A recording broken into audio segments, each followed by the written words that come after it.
Okay, episode 4 of Silo, we have questions. Who's lying? Who's actually dead?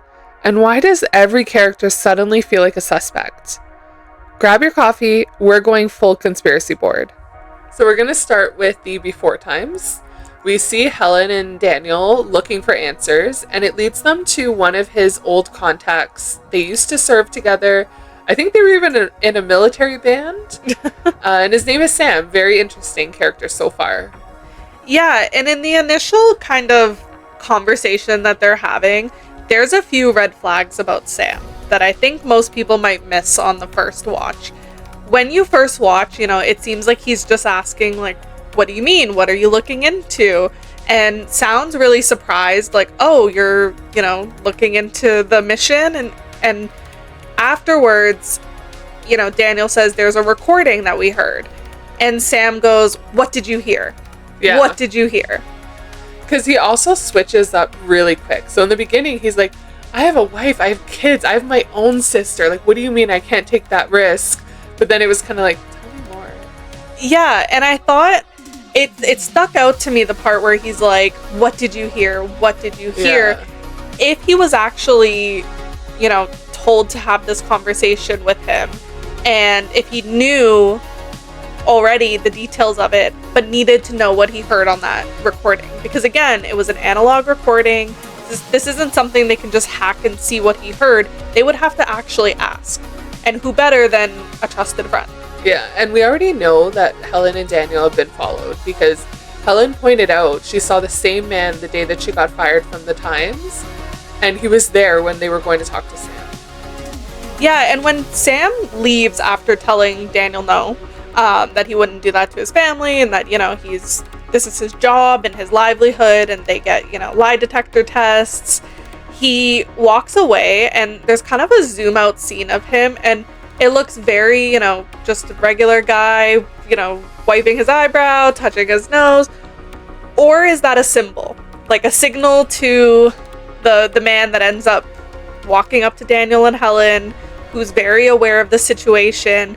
Was he giving a little sign, hey, yes, they know something. Yeah. You need to make them stand down. Yeah. So I definitely think Sam knew more than he was giving off. Yeah. And then when he ended up calling Daniel, he gave a very curated answer. Like, it's just enough to, like, confirm, but not enough to actually help them. And he calls and he's like, I was really just thinking about you and your sister, and I just want to help. And I thought his justification for not helping makes a lot of sense. This is my family, people I care about, my livelihood.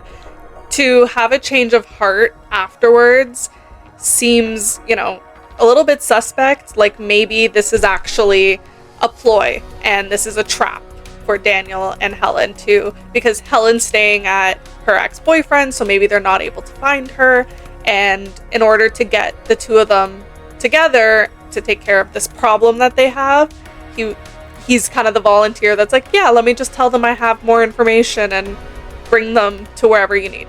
Oh, there's so many people involved in this, so I'm not surprised that Sam would have already been roped in. But speaking of Helen and the ex-boyfriend's apartment, that whole thing struck me as weird. And they keep showing us that painting of her on the wall, or that picture of her on the wall.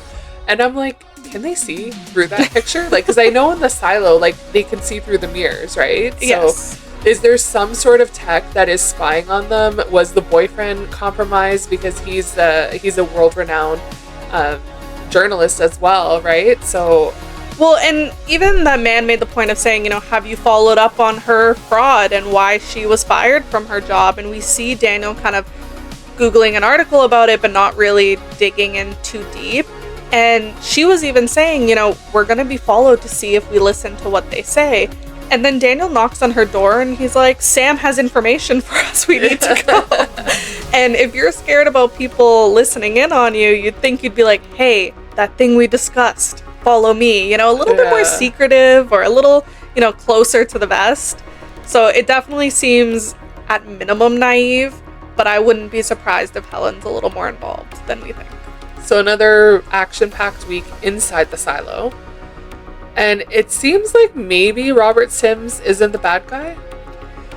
Yeah, so Juliette wakes up and they get into a little scruffle with the nurse that's trying to kill her, but the other nurse tells her that they need to go hide because somebody's trying to kill her, but also that she's been switching out the medication that was supposed to be wiping her memory so that her memory would come back. And she said that somebody told her to, which I think was a big reveal in that episode. Obviously Juliette's not even convinced because she's like, I got my memory back because I'm spitting out these pills. Like, don't try to take credit for it. But it's very complex to know really like who's pulling the string, who's having the impact right now on her memory. And Camille is really upset that Juliette escapes, and Robert is talking to her, and she's saying, how did this happen? Didn't we vet the nurses to make sure that, we would have control over Juliette's room? And Robert says, we did vet her. She was perfectly clean, hadn't done anything wrong until now.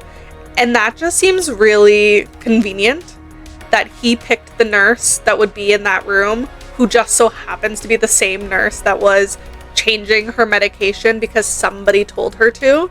So it definitely seems like Robert might have had a change of heart, and he's the one that was trying to bring back Juliette's memories. Yeah, and even in the conversation with Camille is still like hell-bent on, we need to put this vitamin D plus in the water, and he's saying, you don't have to do it alone. Like, he's trying to position himself that he can be there. And my bet is that he can stop it, even if it means taking down his wife, because you're starting to see some of those cracks in that relationship. And he says in this episode as well, let me take point on fixing, let me fix this, let me be the one. And as he's hunting down Juliette, they do end up in a room together for like 5 seconds, and he says, we need to talk.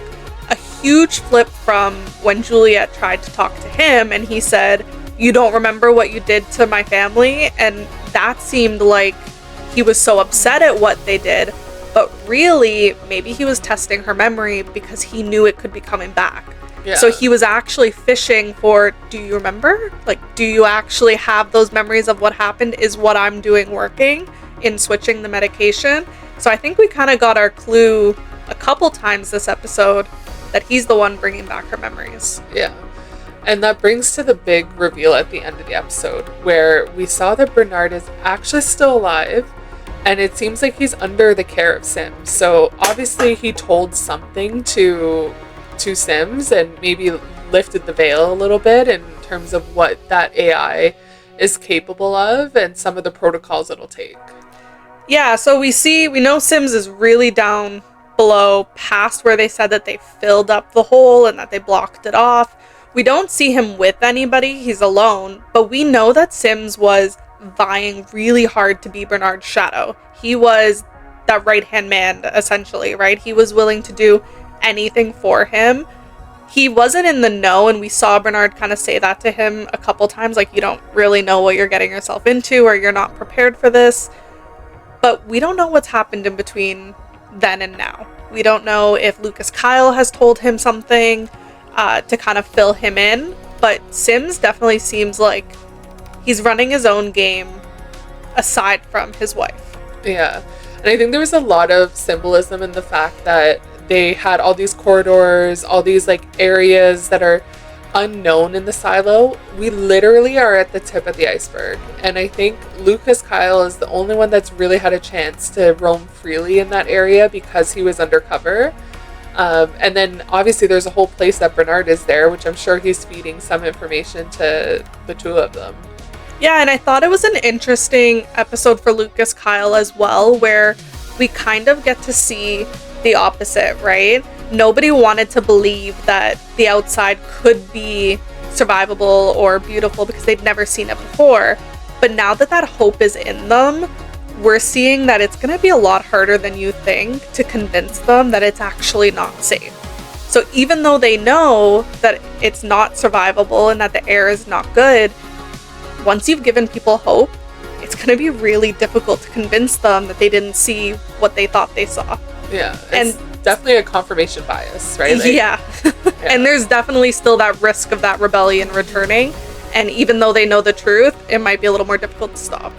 So, who's lying? Sims, Sam, Helen? And was that final reveal a rescue or a setup? Drop your theories in the comments. We read every single one, and we're not okay after this episode. If you love overthinking Silo with two sisters who can't stop seeing clues everywhere, subscribe and hit the bell. Weekly breakdowns, hidden details, and theories all season long. See you on the couch next week. Talk to you soon. Bye.